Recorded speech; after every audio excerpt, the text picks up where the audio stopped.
세상을 살아가면서 말을 잘못해서 망하는 경우가 너무나 많습니다. 말 실수는 누구나 할 수 있지만 말 실수를 계속하는 것은 습관입니다. 입으로 망한다는 말이 그냥 있는 것이 아니겠지요. 나의 말로 인해 누군가에게 상처를 주는 경우도 있고 누군가가 나에게 말로 비수를 꽂는 경우도 있습니다. 의도하지 않았더라도 이런 일은 종종 발생합니다. 충분히 가까워졌다고 생각해서 이 사람은 신뢰할 수 있겠다는 믿음이 생겨서 나의 속마음을 드러내 보여도 될 것 같아서 했던 말들로 인해 오히려 그 사람을 잃고 상처받고 손해만 봤던 경험이 없으신가요? 가까운 사이라서 편해서, 가까운 사이라서 조심하려고 하다가 한 행동 때문에 힘들어지는 경우가 많습니다.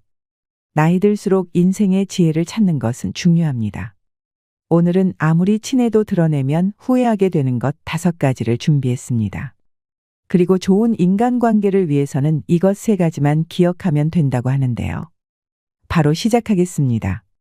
우리가 말을 잘하는 것도 중요하지만 해서는 안 될 말을 절대 하지 않는 것은 더 중요합니다. 첫째는 돈 자랑입니다. 말한 값을 치러야 하는 경우가 있습니다. 나 이번에 돈 많이 벌었다.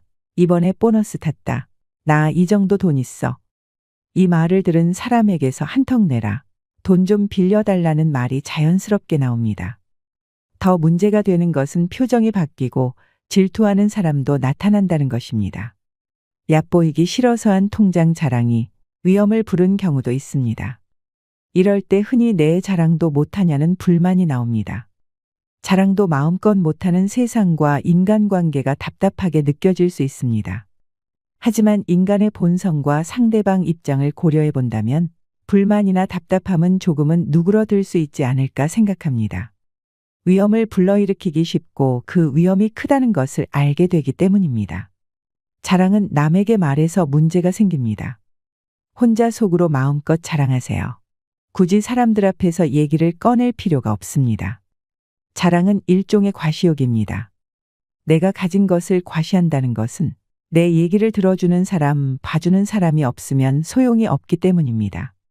내 입으로 말했으니 그 말한 값을 치르게 되고 들어준 대가도 치러야 합니다. 내가 돈 자랑을 했을 때 돈을 빌려달라는 사람이 많아지는 것은 자연스러운 현상입니다. 여유가 없는 사람보다 여유가 좀 있는 사람에게 돈을 부탁하는 것은 자연스럽습니다.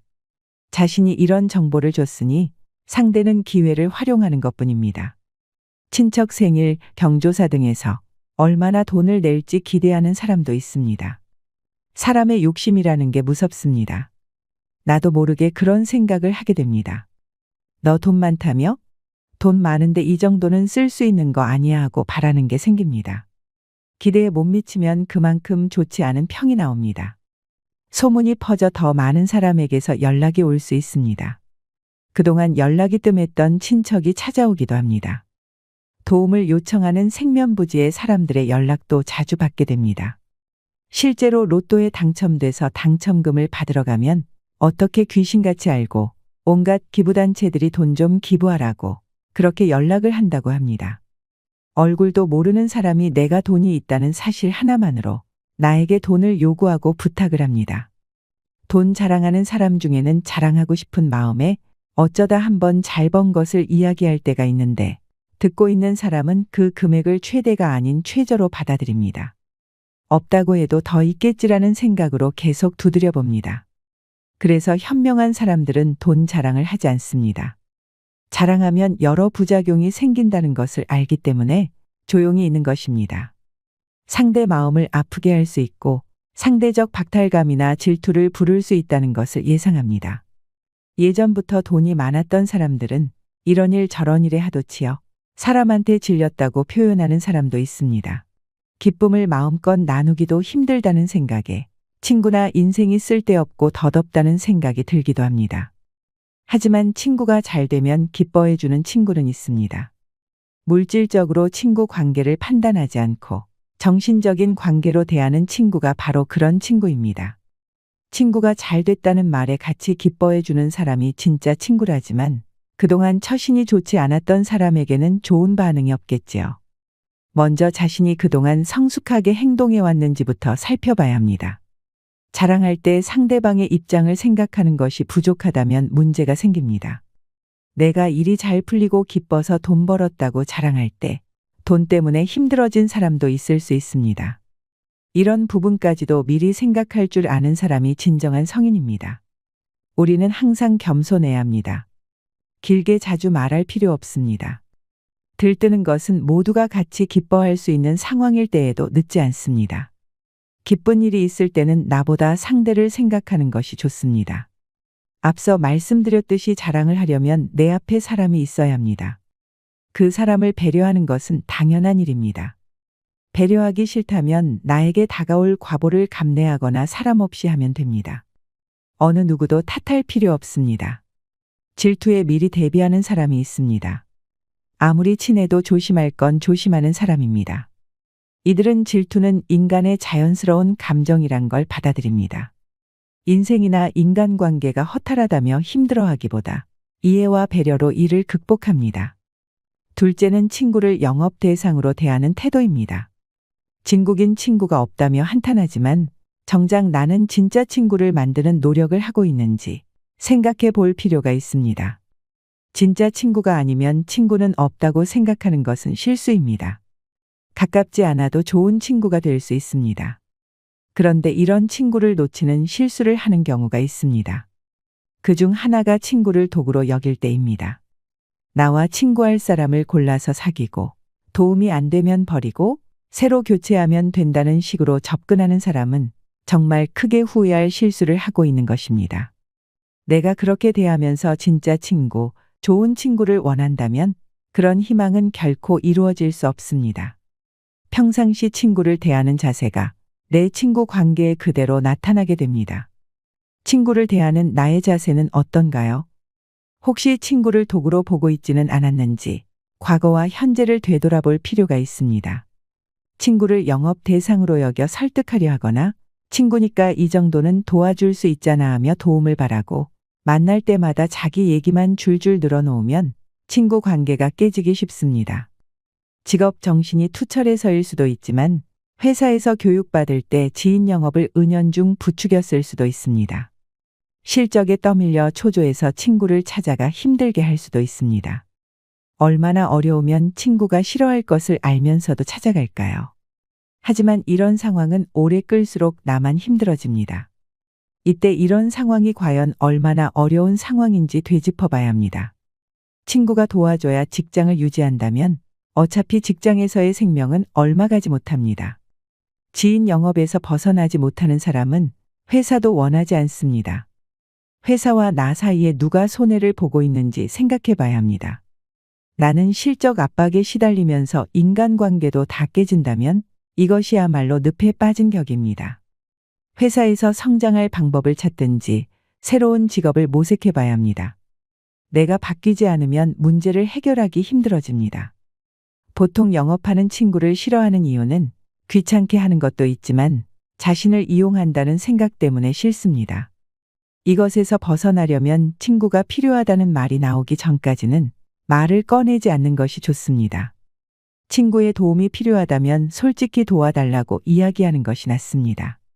차라리 내가 발전할 수 있는 방법을 의논하는 것도 좋은 방법입니다. 친구가 자신을 이용하는 것이 아니라 정말 도움이 필요하다는 것을 느끼기 때문입니다. 셋째는 돈을 빌려달라고 할 때 정색하는 모습입니다. 평상시 밥도 잘 사고 이런저런 도움을 주었습니다. 그런데 법정 다툼이 생겨 돈이 부족하게 되어 이 사람에게 200만 원만 융통을 부탁했습니다. 그런데 돌아온 말이 가까운 사이의 돈거래는 하지 않는 것이란 말을 들었다고 합니다. 순간적으로 변하던 차가운 눈빛이 아직도 생생히 떠오른다고 합니다. 뭔가 도움을 얻으려고 그동안 밥 사고 도움 준 것이 아니었습니다. 받아먹을 때는 좋아라 했으면서 내가 도와달라고 하니 냉정하게 대하는 태도에 사람에 대한 회의가 생겼다고 합니다. 어려울 때 돈을 빌리려고 했다가 큰 상처를 받는 경우가 있습니다. 내가 힘든 상황일 때는 더 상처받기 쉬운 것이 인간입니다. 가까운 사이에서는 돈거래하는 건 아니라고 봐. 친구를 잃고 싶지 않아서 돈거래는 꺼려져. 돈은 은행에서 빌리는 거야 라는 말을 듣는다면 어떨까요? 분명 서운한 감정을 느낄 것입니다. 친구를 잃고 싶지 않아서 한 말들이어도 이것 때문에 친구를 잃게 됩니다.